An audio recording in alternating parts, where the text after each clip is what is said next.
Vox Populi Vox Dei, artinya suara rakyat adalah suara Tuhan, maka skandal KPU dan partai politik yang selingkuh adalah berarti juga menyebut suara Tuhan. Kualat. Akhirnya Presiden Joko Widodo memberhentikan Evi Novita Ginting Manik sebagai Komisioner Komisi Pemilihan Umum atau KPU.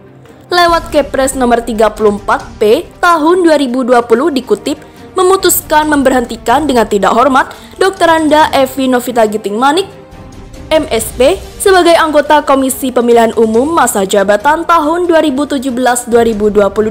Keputusan Presiden ini mulai berlaku pada tanggal yang ditetapkan, ditandatangani tanggal 23 Maret 2020. Kasus Evi ini berkaitan perselisihan perolehan suara calon anggota DPRD Provinsi Kalimantan Barat Daerah Pemilihan Kalimantan Barat 6 dari Partai Gerindra. Selain pemecatan Evi, DKPP juga memberi peringatan keras kepada ketua dan 4 komisioner KPU lainnya. Padahal, belum lama berselang, mendahului terbongkarnya kasus Evi adalah kasus Komisioner KPU Wahyu Setiawan. Ia dicokok KPK saat transaksi korupsi. Kasus suap Wahyu Setiawan berkaitan dengan kasus Harun Masiku.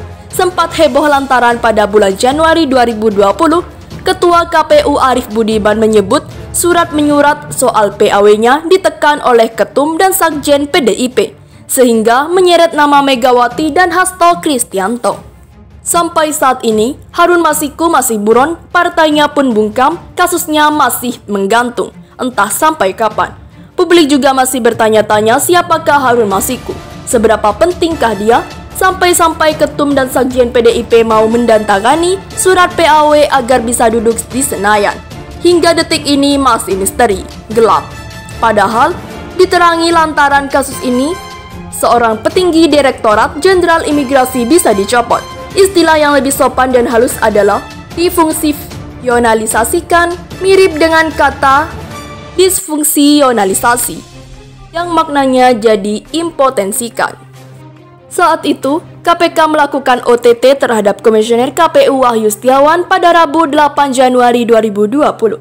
Dan KPK telah mengumumkan 4 tersangka terkait kasus suap soal penetapan anggota DPR RI terpilih 2019-2024, yaitu Wahyu Setiawan sebagai penerima dan mantan anggota Bawaslu Agustiani Tio Fridelina, sedangkan sebagai pemberi yakni kader PDIP Harun Masiku dan Saiful dari unsur swasta. Dikatakan Wahyu meminta dana operasional sebesar 900 juta rupiah untuk membantu Harun bisa duduk di anggota DPR RI dengan mekanisme pergantian antar waktu.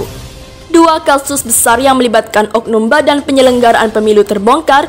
Ini juga dosa besar lantaran yang ditilip adalah suara Tuhan yang disampaikan lewat suara rakyat. Maka akhirnya kualat juga kan? Padahal dalam tata negara demokrasi, pemilu merupakan tahap awal dari rangkaian kehidupan demokratis itu sendiri.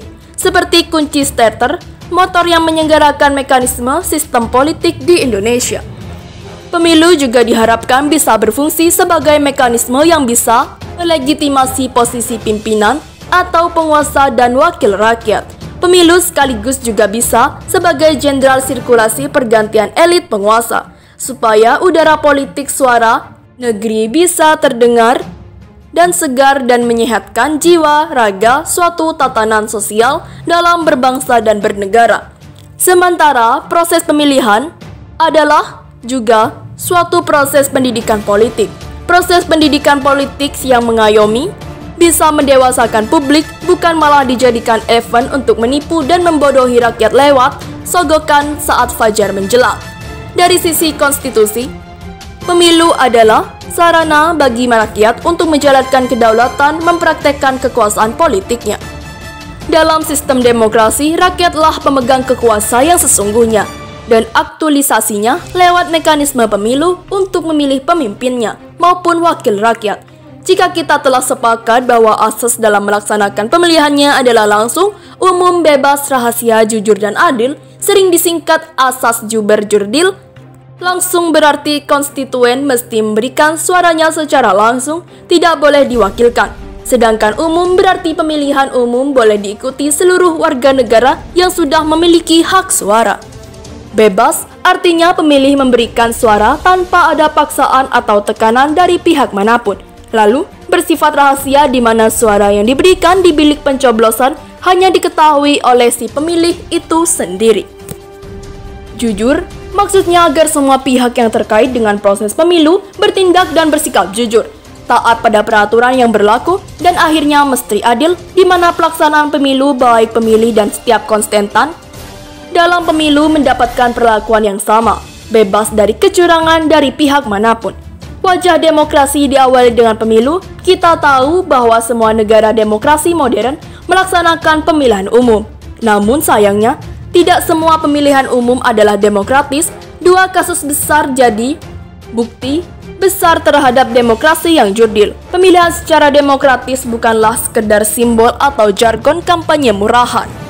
Sudah wajar dan selayaknya suatu pemilihan itu bersifat kompetitif, berkala, inklusif, dan dinamis untuk menentukan pemerintah dan wakil rakyat yang sah. Pemilu itu seperti kontestan putri kecantikan, tunjukkan saja rekam jejak, prestasi, dan gagasan cemerlang sebagai unjuk kecantikan yang hakiki. Biarkan voters yang akan memilih ada sorak-sorai kegembiraan suatu politik kegembiraan, politik selera tinggi, politik cerdas, politik akal sehat.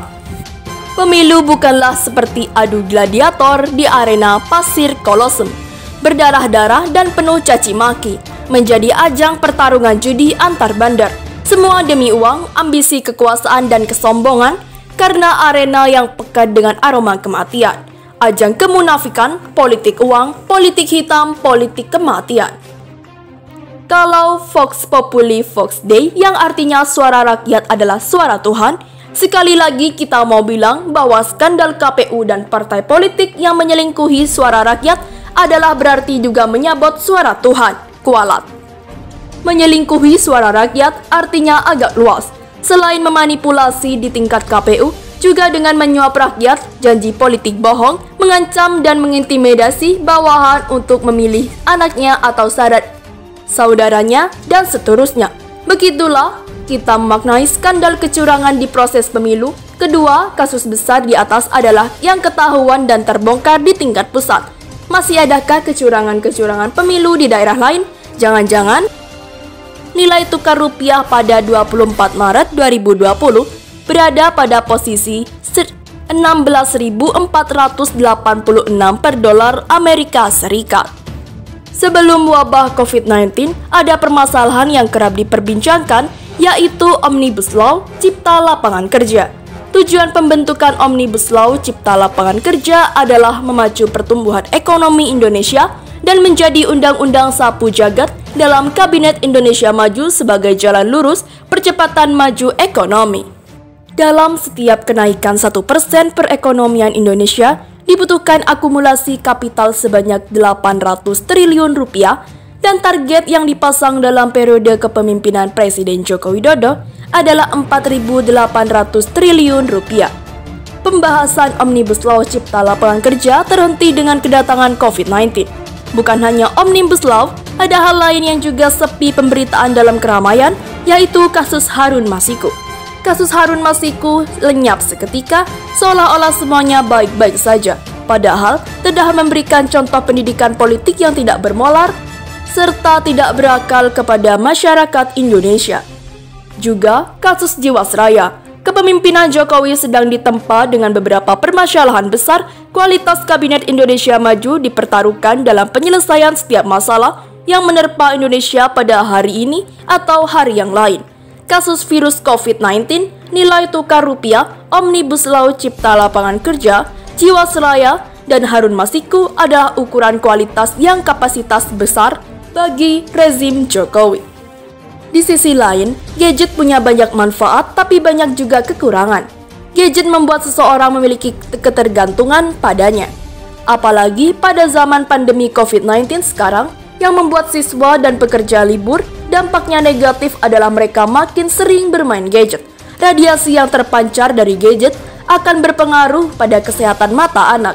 Jika mereka menggunakan terlalu lama, ada kemungkinan matanya terkena rabun jauh atau miopi yang mengharuskan penggunaan kacamata pada usia muda.